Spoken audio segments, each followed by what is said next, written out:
ఈరోజు మచిలీపట్నం నార్త్ మండలంలో తుఫాను వల్ల ఇబ్బంది పడినవి కానీ ప్రభావితమైన పొలాలన్నీ తిరగడం జరిగింది.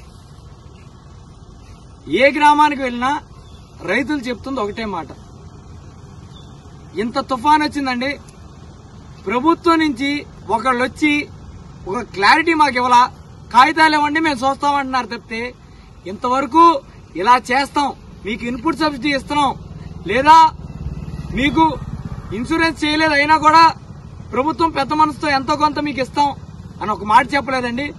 ఒక్కొక్క రైతు దాదాపు ఎకరాకి 30 నుంచి 40 వేలు ఖర్చు పెట్టున్నామండి. ఈరోజు మా పరిస్థితి ఏంటో మాకు అర్థం కావట్లా.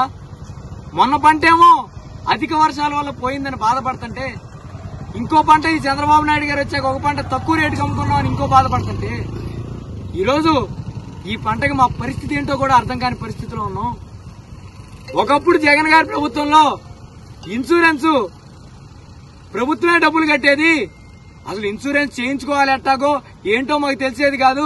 వర్షం పడి పంట పోతే పంట నమోదు చేయించడం, పంట నమోదుకు కూడా మేము వెళ్ళక ముందే వాలంటీర్లు మా ఇంటికి వచ్చి రైతులందరూ ముందు వెళ్ళండి, అగ్రికల్చర్ ఆఫీసర్లు వచ్చి నమోదు చేస్తారంటే వెళ్ళి పొలంలో నుంచోండి అని చెప్పేవాళ్ళు.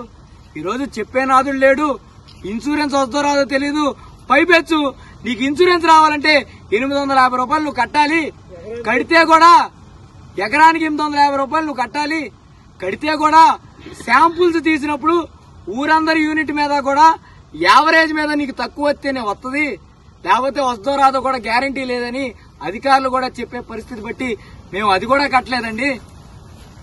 ఈరోజు మరి యూరియా కష్టపడి, నీళ్లకు కష్టపడి, డ్రైనేజ్ పనులు ఆళ్ళు చేయించకపోతే మేము చేయించుకుని ఇంత ఖర్చు పెట్టి ఈరోజు పంట చేతికి అందే సమయానికి తుఫాన్ ఎట్టాగో దెబ్బతీసింది. ఉన్న ప్రభుత్వం కూడా ఆదుకోపోతే ఏం చేయాలి, పరిస్థితి ఏంటి?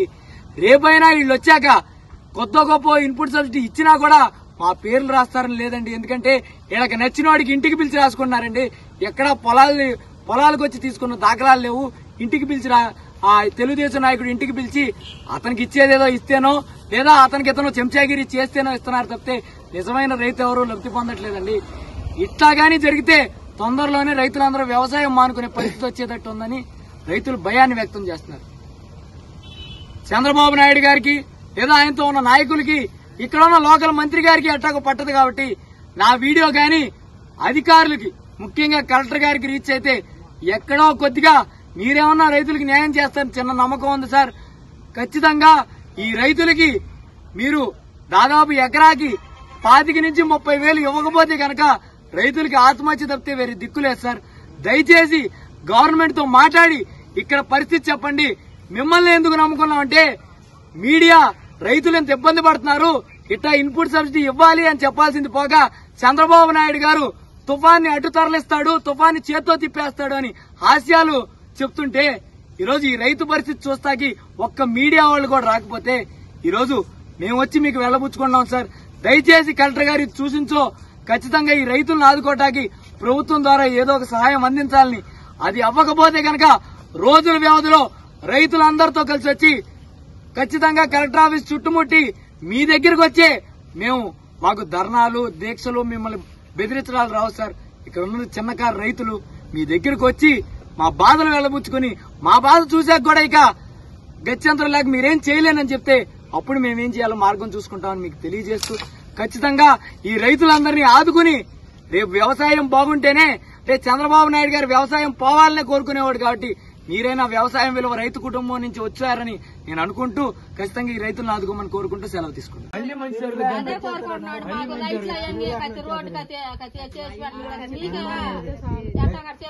మా అందరికీ పైన చెప్తున్నాడు ఆయన, వెళ్ళండి పొలాలు తిరగండి. మాలో కొంతమంది ఏమన్నారంటే, ఏమండి జనాలు మనం చూడలేదు కదా ఏం వెళ్తామంటే, కాదు నీకు ఓటేసిన వాళ్ళు లేదా నన్ను నమ్మిన వాళ్ళు ఉన్నారు.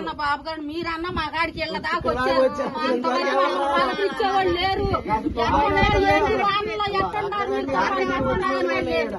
వాళ్ళకేం అవసరం, నువ్వు వేసిన ఓటుతో కారు వచ్చేసింది, ఏసీ వచ్చింది, గన్మెన్లు వచ్చారు, ఇంకేం అవసరం, నీ దాకా రావాల్సిన అవసరం ఉంది.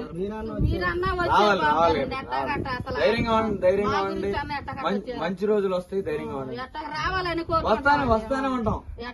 నీకే కష్టం వచ్చినా ఇక్కడ వస్తానే ఉంటాం, మా తాతలు ఏదో సాయం చేస్తూనే ఉంటాం. అంతేనండి, అట్ట కట్టండి బాబు. దేవుడు నువ్వు కోరుకో మంచిగా జగన్ మళ్ళీ రావాలి.